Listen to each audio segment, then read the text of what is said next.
This incident happened some years ago when I was still a student. Summer vacations were something me and my two younger brothers always look forward to. So that year, we went to our grandparents' house taking some time off from the chaotic city life. We spent our days playing and feasting on treats our grandparents showered us with.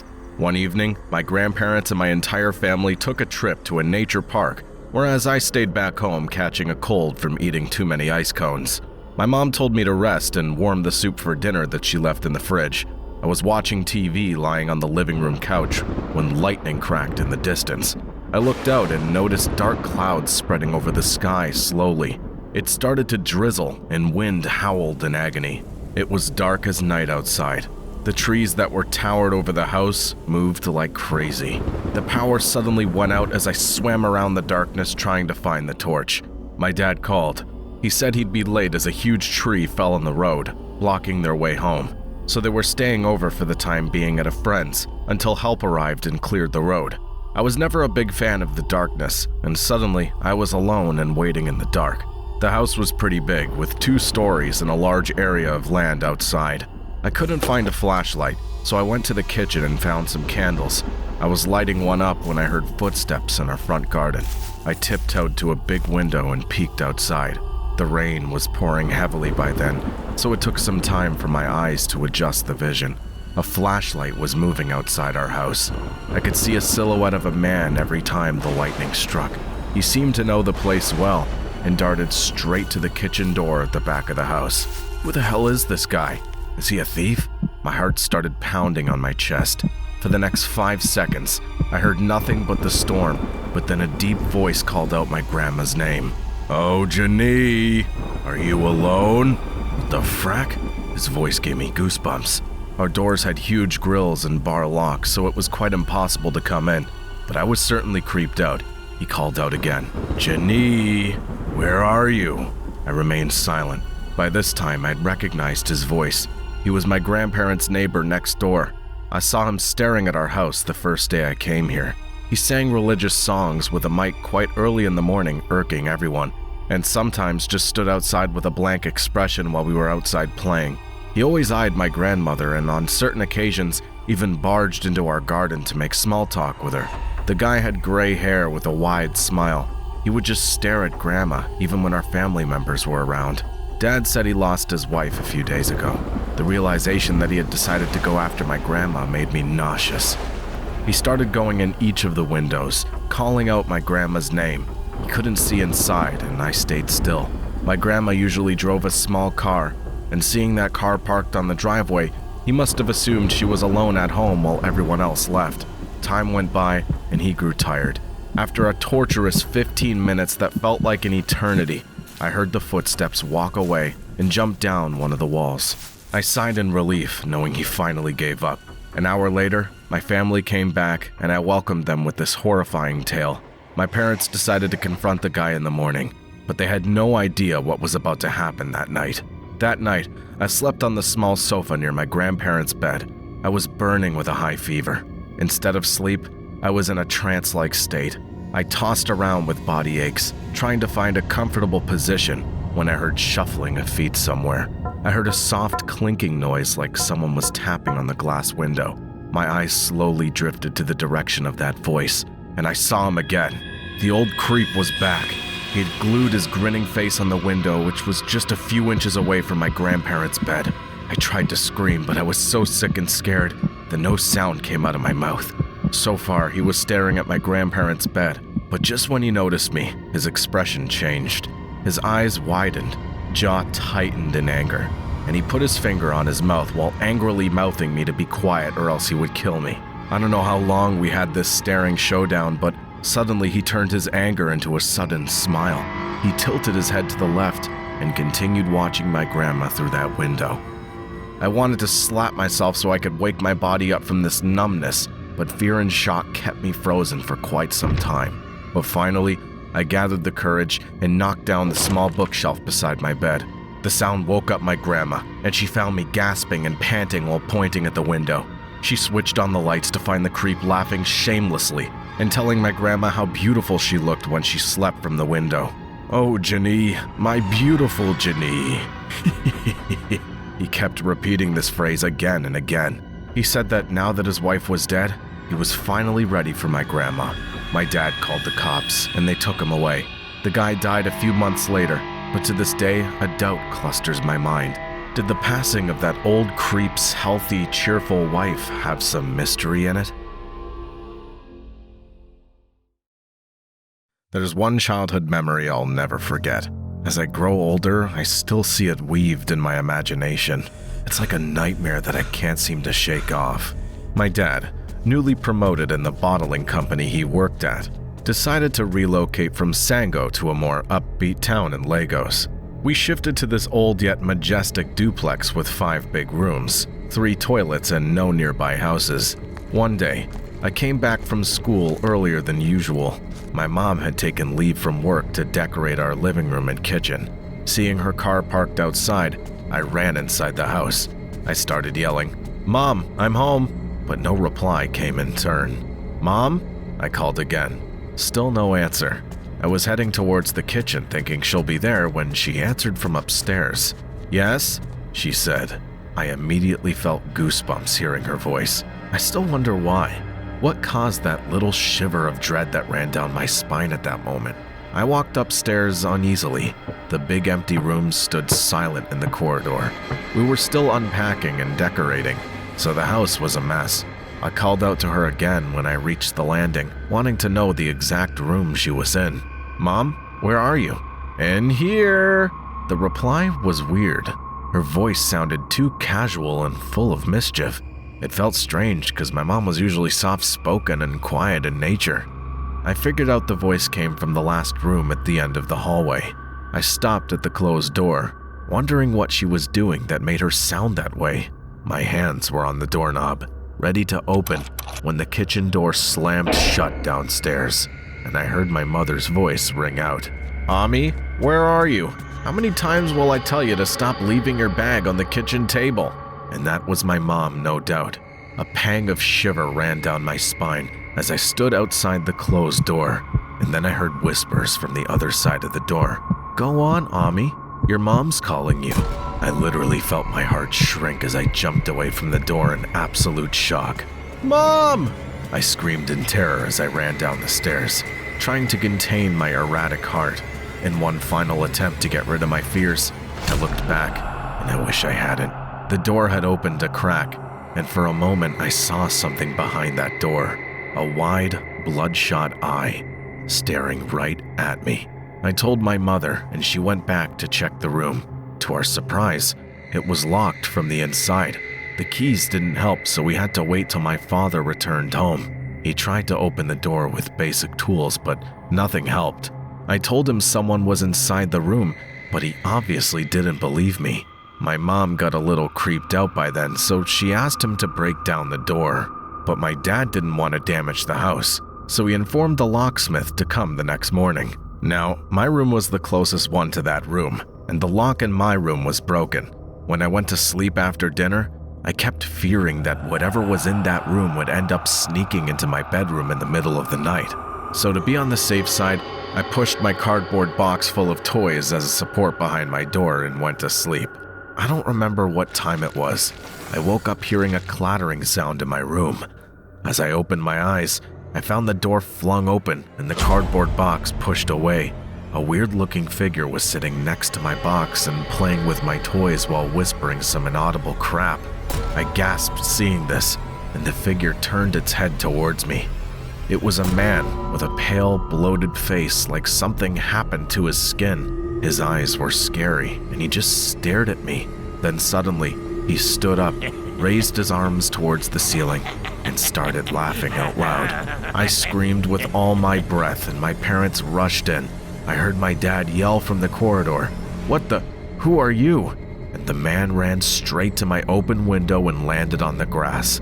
And then we heard running footsteps fade away. My dad called the cops, and they found old rags, leftover food, and water bottles in that room. It seemed like that creepy guy was living here until we came. My parents apologized to me for not believing me earlier. We renovated the entire house and installed a security camera for our safety. After that day, we never saw the man again.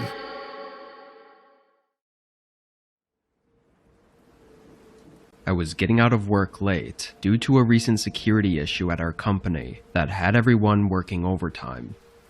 I would usually take the train to and from work, but since I knew I'd be out past the train's running hours, I had to drive. It was nearly an hour to get home. As I was getting out of the city though, I saw that my gas was almost empty. I didn't remember it being this low before work, but I could have been too tired to have even noticed it. I knew there was a gas station by my house though, so I was just gonna fill it up there. But 10 minutes later, an alert came up on my dashboard that I was extremely low on fuel. It had gone down way more than it should have in such a short time, and within a minute, my car was stuttering and barely running. I pulled over, and just as I put it in park, the engine cut out. I tried to start it again, but it didn't budge. I was both worried and frustrated, like how the hell was this even happening? I took out my flashlight from the glove compartment and got out. The issue took less than 5 seconds to find. There was gas clearly leaking. I had no idea how this could even have happened, since everything was fine earlier.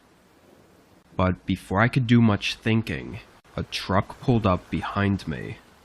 Their headlights were off, and they parked unnervingly quickly, like there was no hesitation. I stood up and looked at their windshield, seeing a couple figures moving around in there. "I'm okay, guys. Don't need any help," I called out, but they didn't pay any attention. They kept moving around until one of the doors opened, or others stayed in the truck. The way he said it was weird though, with a strange tone to his voice. Again, I said I didn't need anything. He kept walking though, until he was right in front of me, standing uncomfortably close. "Why don't I give you a ride home? It's the least I could do," he said, giving a creepy, forced smile. I declined his offer and quickly got into my car. Disturbingly, he stood there for a while, like an entire minute, just looking at me through the window and not saying anything. I just looked forward and called the police for help with my car. But the whole time, I could see him in the corner of my eye, standing right outside my window and just staring at me. During the phone call though, he walked back to his truck. I watched in the mirror as he got in, then slowly drove past me. We made eye contact as he passed by, and for a brief moment, I saw someone in his back seat. They were pressed up against the window, with wide open eyes, and although I couldn't get a good look at them, I knew something was wrong. I don't think that person was inside that truck willingly. When he drove off though, the license plate was missing. Police showed up and I told them everything. There was a bit of an investigation where they found my gas tank was stabbed purposefully by someone. Likely what happened was the guy planned the whole thing out, following me until my car broke down and hoping to get me to accept the ride. Whether that person was truly in danger, we don't know, because the man was never found.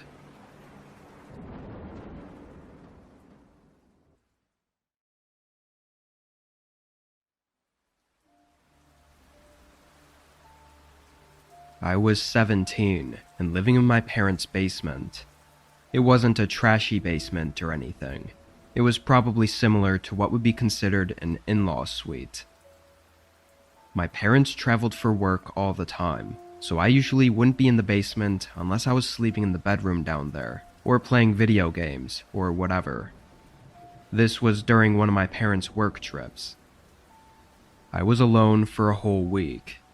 This night was a Saturday, so I didn't have school, or really anything to do. I knew it was supposed to storm later in the day though, so before it was too late, I took my parents' car out to the store and got some food to make. While driving back, the storm rolled in. The roads weren't busy, thankfully, because even with the windshield wipers going at the fastest setting, it was still difficult to see.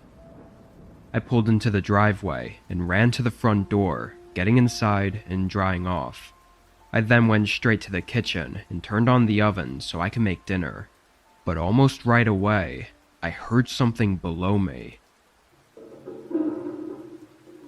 It sounded like something falling over in the basement, like maybe a box or something. My first thought was that there might be a leak down there, and I got really worried about a possible flood, so I quickly went to the basement. I opened the door and flicked on the light, and as I walked down the steps, I didn't hear anything.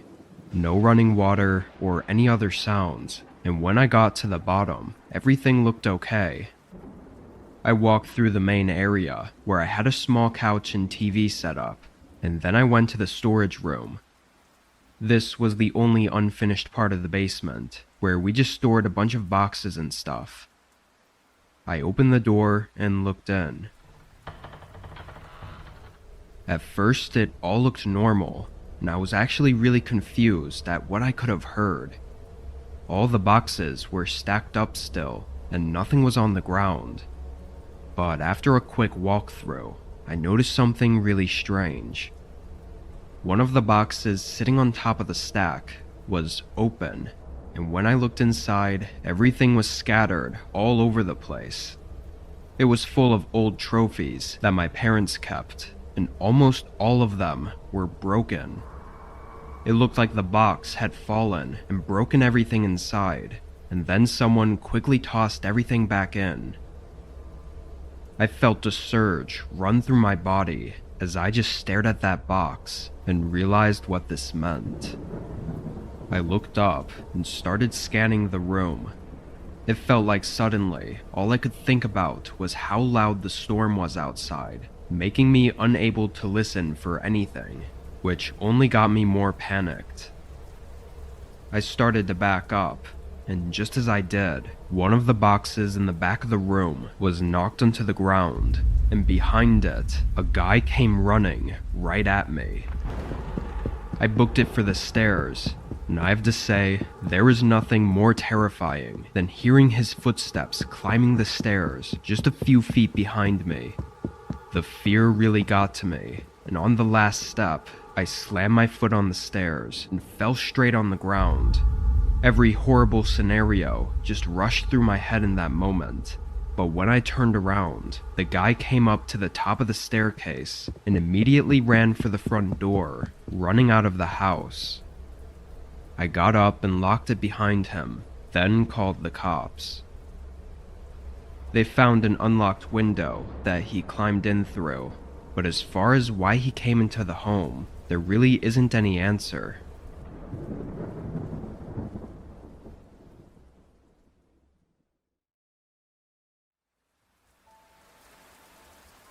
I was working my regular 2 to 10 closing shift at a small drive-through cafe. It's a really small place, with just 5 or so indoor seating tables, since most of our business is focused on the drive-through. This wasn't a busy spot though, especially during the later hours of the day. Being the only one working the closing shift, I'd usually sit at one of the dining tables and be on my phone, only getting up if someone came to the drive-through. It was drizzling outside this night, so it was even less busy than it already would have been. Past 7 o'clock, not a single customer came through for 2 hours straight. I was just sitting at a table watching Netflix on my phone when suddenly the front door opened. It kind of startled me, as nobody ever comes inside the shop this late. He seemed to not notice me sitting at the table though, because he walked up to a different table on the other end of the store and sat down with his back facing me. Something was definitely off about this guy though. He was very tall and wearing really dark clothing, and although it was only drizzling outside, he was soaked. Water was dripping from all over his clothes and onto the floor. And that got me thinking about how he even got here. No cars had pulled in, so he must have walked. Anyway, I stood up and walked over to the table, greeting him and asking what he wanted. He didn't smile or say hi back to me. He just sat there with a blank look on his face. I waited a few seconds before repeating myself, but he cut me off. He asked who else was working tonight. I was confused, but also slightly nervous about that question, but I still answered for some reason. "It's just me, but we close in an hour." He then asked for a small coffee, so I walked back to the kitchen and started making it. I grabbed a cup and poured it in, then turned to go back to the table when I saw him standing in the doorway to the kitchen. "Do you need something else?" He didn't respond. Now facing directly at me, I could see that his eyes were bloodshot, but his face was still blank, like no emotion whatsoever. It made me really uneasy. "Put the drink down and come with me."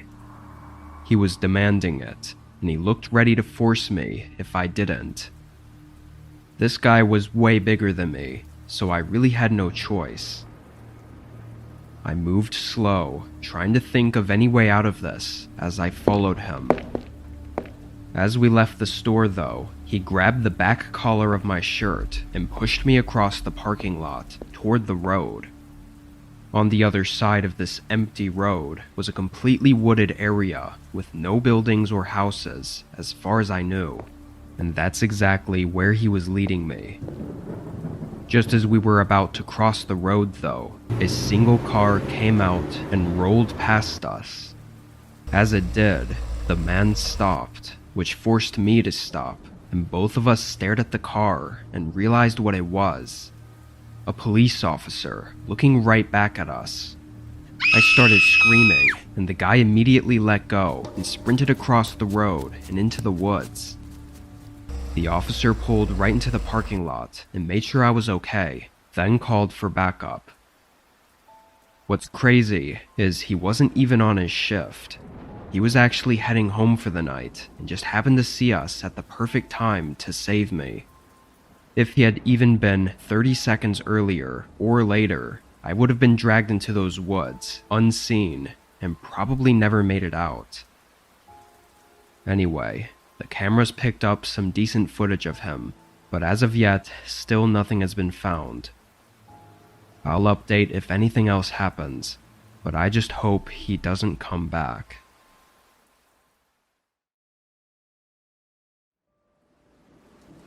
This was last year, I think sometime in April.